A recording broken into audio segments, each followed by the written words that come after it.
Everybody, Shabbat Shalom.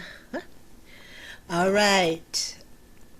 Okay, if we're setting on a Shabbat Shalom group tonight, or date night, where they're talking about the tabernacle.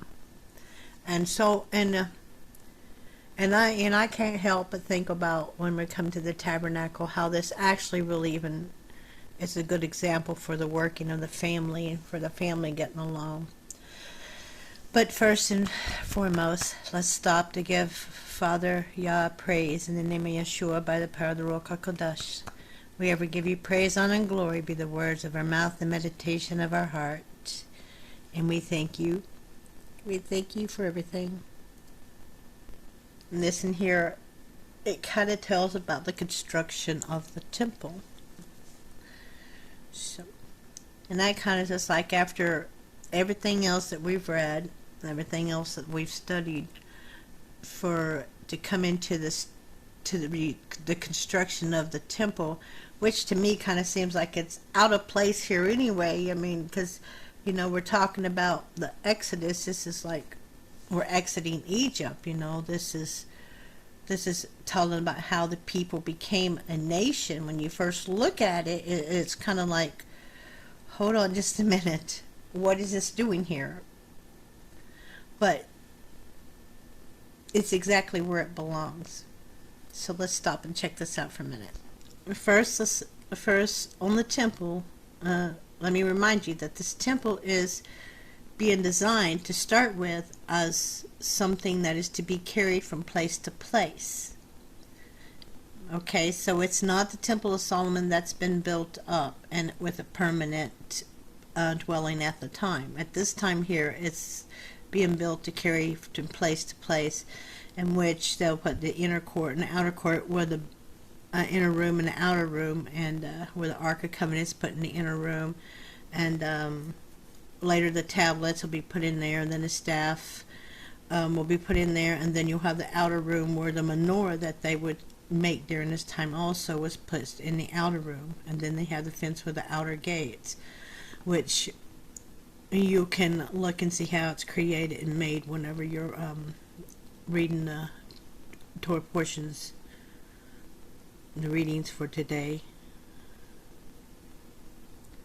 So what I want to see here, is what is exactly the message. Like I've said before, everything he tells us has a message. It has an underlying principle, has an underlying message that helps us in our growth and in our situation in life. And this in here, I'm kind of thinking, after I've looked at it, I keep thinking that this in here really relates also to the family in a whole lot of ways. I kind of noticed that, and it's just like with, as they started off, it is from like Genesis even into Exodus and all of it. When you're starting off, it's starting off as a family, but then this family becomes a nation. That's divided into 12 tribes, but it starts off as a family. And really that's what happens with us as we're growing. We start off, just a man and a woman, then you're making a family. Next thing you know, you have a whole big bunch of great-grandchildren, great-great-great-great-grandchildren, a whole big bunch of tribes. But anyway, I digress. Let me get back to where I need to be.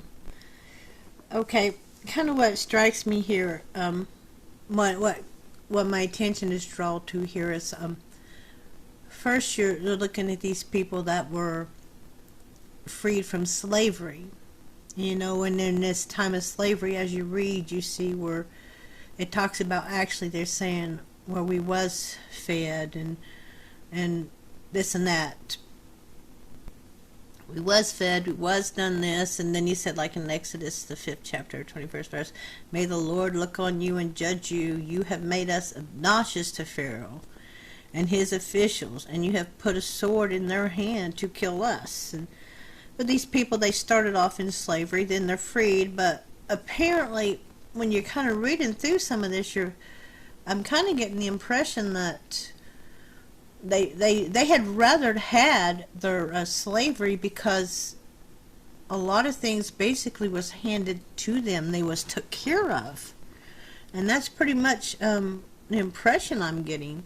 There we had food to eat, there we did this, um, and it was better for us to be there than to die out here in the desert. So apparently they was used to getting a whole lot of things given to them, which in a lot of times that is something that happens with people that's been into a slavery position in a long time. They're kind of getting to where they're like, well, they're going to take care of me, so they're going to make sure I have the food to eat or whatever. But anyway, that's something else in a different kind of way. They kind of Okay, well, let me read what he said. He said in Exodus 14th chapter, verses 11 through 12, here they're complaining again, the children of Israel, and they're saying to Moses, was it because there was no graves in Egypt that you brought us to the desert to die? What have you done to us by bringing us out here in Egypt? Did we not say to you, leave us alone, let us serve the Egyptians? It would have been better for us to serve the Egyptians than to die in the desert. Okay, then, then the mighty hand of the Lord, he parts the Red Sea. He parts the Red Sea and he delivers the people. And then, and everything's really good. But then again, after, I think it was, 3 days, after mere 3 days, they were at it again. And then they were complaining because there was no water, or the water was too bitter.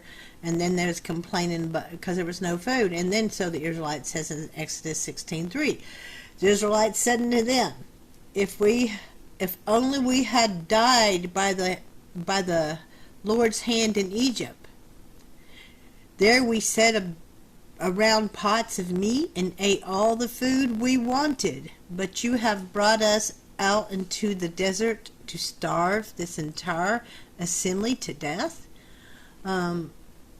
Well, which that kind of puts me in mind. You read in all these stories where when you watch the movies and stuff like that, if you're watching the movies and they're seeing, and there probably was some, I haven't read all of the parts on it yet again, anyway, to refresh my mind. But what strikes me here is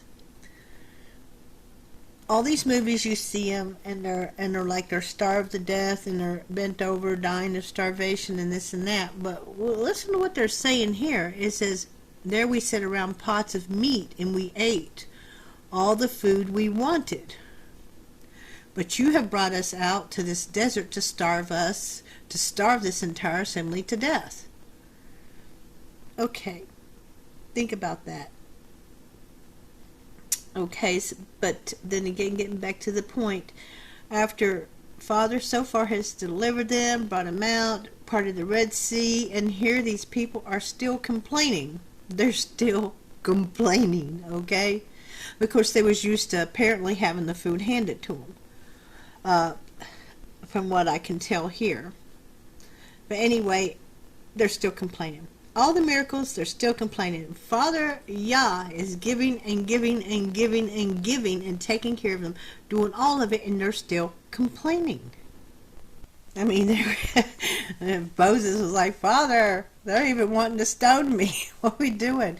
But here, look at this. Again, Father had done every one of these miracles. I mean, he even fed them manna from heaven. But it kind of seems like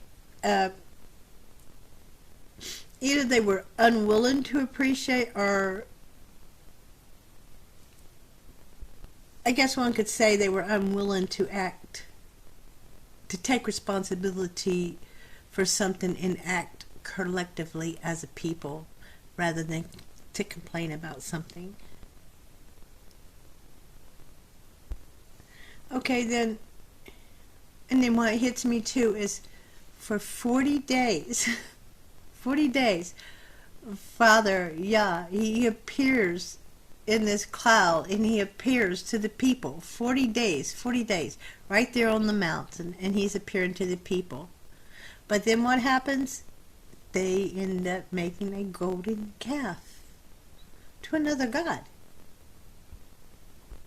So then you got to ask yourself, okay, now if miracles the miracles on the mountain and Mount Sinai, if the parting of the Red Sea, feeding the manna from heaven, all these miracles is not going to work on the people, transforming the people, or on these people, what's going to work? Just what's going to work. Okay, so then you're thinking, okay, Father, well, why is this not working? Why all the miracles that you have done? I mean, surely, that would cause them to stand up and say, hey, check it out. But no, I don't. And so what hits me here now is, and here's what Father does. The miracles seem to just stop. I mean, I'm not really sure exactly what's going on. I know that he's fed a manna from heaven, but he seems like something here changes. So what changes is, he starts telling Moses, go have the people start donating things. He's going to build a temple, and he wants people to start donating things and putting stuff into the temple. Or for the temple. He wanted them to give something of their own. Something that was theirs, of their own. Whether it was oil, animal skin, their skills, their time. To build something together. To build a symbolic home. So, basically, he was like, okay, Moses, let's get these people to become builders together. To give something. To become builders. To give of themselves. And like with a family, that's how it works. Everybody has to be willing to give. You can't be takers, you got to be givers in a family to make a family work. Well, that's what was going on here. See, he was like, give, give, give. Moses, let's let them be builders. And then what hits me here too is that, they started giving so much, and Moses even had to tell them to stop. Okay, stop giving, stop giving. But too, when I don't remember, and if there is, I don't remember seeing it. I don't remember it. But there was no place during the time when this tabernacle was being built, when they was putting it together, that we can see where there was any complaining that was going on. No major complaining about, not feeding and this and that and everything else. It's like everybody was concentrated on that one thing. But this one thing brought them together because everybody was giving of their self into doing this one thing and to building something together so Father could dwell with them. But that was what really kind of started transforming these people when they started giving. Instead of expecting, they started giving. And I think that's one thing too Father's trying to hit in here in the story. You got to quit expecting to be given to and give instead. So quit expecting so much and start giving. Become the builders, not the takers. You know what I'm saying? See, when we see it in this context, we understand that whenever you're giving, everybody was giving, when they was donating, when they was giving of their time and of themselves and what they had to build, to put this tabernacle into place and to be in, what they was doing, they was, I think, kind of finding a purpose, an identity. And it's just like if you're growing in a family, you start finding who you are, your purpose, your identity, and in the whole realm of things, you start finding an identity, your place. And this achievement that they had together, created, together made, and not created but built. And this achievement that they had built something together gave them the identity that they were not only a family, but they were a nation together. And it started helping them to see basically a family as a whole, yes. But it started helping them to see themselves also as a people that works together, a people that stands together, under the Father God, who God is.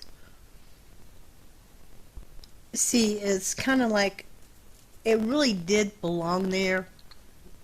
Building of the tabernacle, it goes there because it helps them to create and to learn and to be the builders. But here's the lesson. Let me just get to this. Here's the lesson. The lesson seems to be that that we learn from this is, again, remember I said there's a lesson. We have to always look for the lessons. What is the principle behind something? What's the lesson behind something? Always look for that. What is he trying to tell us here? What's the lesson we were taught? Here the lesson is, I'm thinking, that it's not really what God can do for us that makes us the people, but what we can do for God. And that's how it works with a family, or building a nation, or working together like he did with the 4 commandments, and like all of it that works all together.